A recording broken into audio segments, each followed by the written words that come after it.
The Galactic Council, a revered assembly of representatives from various intelligent species in the galaxy, was in session. The towering hall was filled with creatures of all shapes and sizes, each bearing the distinct features of their homeworlds. The council chamber hummed with the sounds of interstellar diplomacy, a symphony of voices and dialects. At the center of this grand hall stood a podium illuminated by a soft blue light. On this day, a new species was to be introduced to the council, humans from the distant planet Earth. The council had received numerous reports about these newcomers, and curiosity ran high. They were technologically advanced, though not the most advanced, and exhibited a peculiar combination of traits: resourcefulness, empathy, and a surprising resilience. Ambassador Kak, a towering insectoid from the planet Sigur, presided over the meeting. "Today we welcome a new species to our council," Kak announced, his mandibles clicking with authority. "The humans have requested to present their credentials and join our alliance." A door at the side of the chamber slid open with a hiss, and a delegation of humans entered. Leading them was Dr. Emily Carter, a renowned xenobiologist, followed by Captain James Reynolds of the Earth Space Fleet and Dr. Maria Sanchez, a cultural anthropologist. The humans, in their neatly pressed uniforms and formal attire, looked around with wide-eyed wonder at the assembled beings. As the humans approached the podium, Kak gestured for silence. "Welcome, representatives of Earth," he said. "We are eager to learn more about your species and how you might contribute to our alliance." Dr. Carter stepped forward, her voice steady and confident. "Thank you, Ambassador Kak, and esteemed members of the Galactic Council. We are honored to be here. We come in peace and with the hope of mutual understanding and cooperation."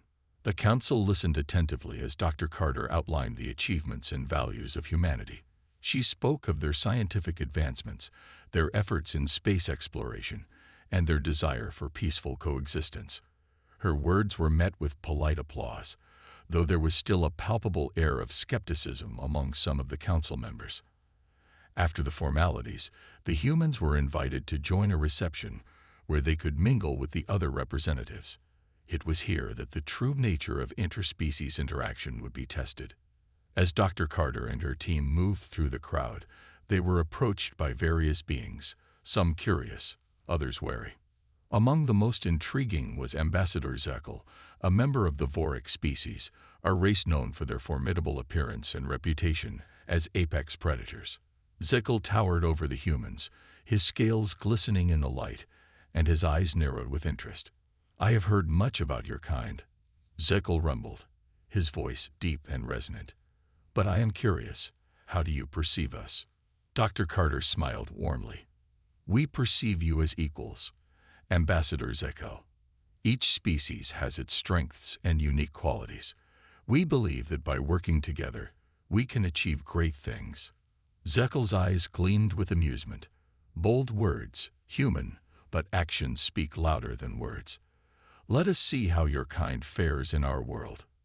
As the reception continued, the humans made a conscious effort to engage with various species, learning about their cultures and technologies. It was during these interactions that Dr. Carter noticed a group of Vorik warriors, their imposing forms drawing both admiration and caution from the other delegates. Captain Reynolds, ever the diplomat, decided to approach the group. "Greetings, warriors of Vorik," he said, offering a respectful nod. "I am Captain James Reynolds of the Earth Space Fleet. May I join you?" The Vorik warriors exchanged glances before one of them, a particularly large and fearsome individual, stepped forward. "I am Kagar, leader of this unit. You may join us, human, but be prepared. We do not tolerate weakness." Reynolds smiled, his demeanor calm. "I assure you, Ambassador Kagar, humans are not weak." The unexpected encounter. The following day, the humans were given a tour of the Galactic Council's central hub.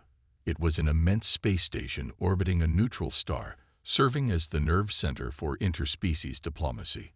The architecture was a blend of various cultures, creating a mosaic of design that was both breathtaking and functional. Dr. Maria Sanchez, Ever the explorer was particularly fascinated by the cultural artifacts and displays that adorned the corridors. She lingered over a display of ancient Vorik weaponry, her fingers tracing the intricate patterns etched into the metal. As the humans moved through the station, they were accompanied by Ambassador Zickel, who had taken a keen interest in them. Zickel was intrigued by their curiosity and adaptability, traits that were highly regarded among the Vorik. "Tell me, Dr. Carter," Zickel began, "how do your people handle conflict? Our history is marked by wars and conquests, shaping us into what you see today." Dr. Carter considered the question carefully. "Human history is also filled with conflict. We have fought many wars, but we have also learned the value of peace and cooperation. Our greatest strength lies in our ability to adapt and find common ground, even with those who are vastly different from us." Zickel nodded thoughtfully. "A wise approach. Perhaps there is more to your species than meets the eye." As they continued their tour, they arrived at the station's zoological section, a vast habitat containing creatures from various worlds. It was here that they encountered the apex predator, a creature known as the Grok. The Grok was a fearsome beast with razor-sharp claws, powerful muscles, and an intimidating presence. It was considered one of the most dangerous creatures in the galaxy. The enclosure was designed to resemble the Grok's natural habitat, a dense jungle with towering trees and thick underbrush. The humans watched in awe as the Grok moved through its environment with predatory grace. Captain Reynolds, always the risk-taker, approached the enclosure's viewing platform. "Magnificent creature," he remarked, his eyes fixed on the Grok. Ambassador Zickel chuckled. "Indeed, the Grok is a symbol of power and strength in our culture. It is a creature to be respected and feared." Dr. Carter, standing beside Reynolds, was struck by the creature's beauty and ferocity. "It's incredible," she whispered. "I've never seen anything like it." As they watched, the Grok paused, its keen senses detecting their presence. It turned its gaze toward them, its eyes locking onto Dr. Carter. There was an almost palpable tension in the air as the beast slowly approached the viewing platform. To everyone's astonishment, Dr. Carter extended her hand toward the Grok, a gesture of trust and curiosity.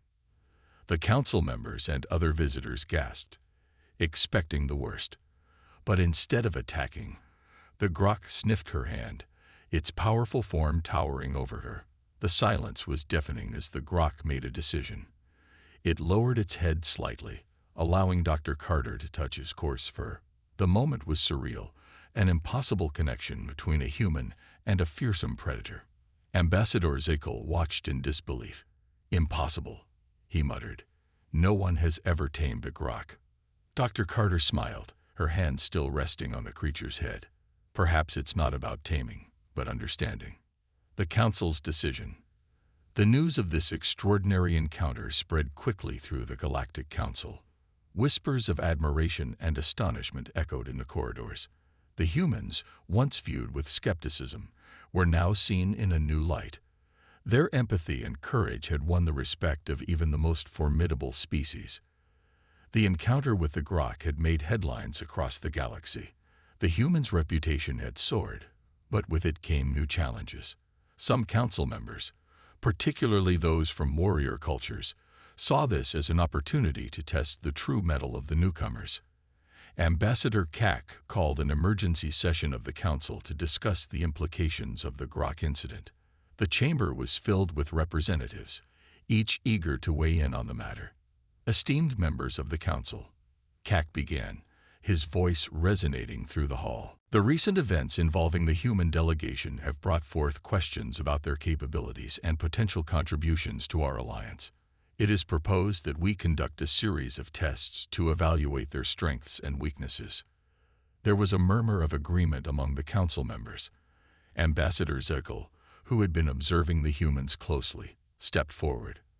"I support this proposal.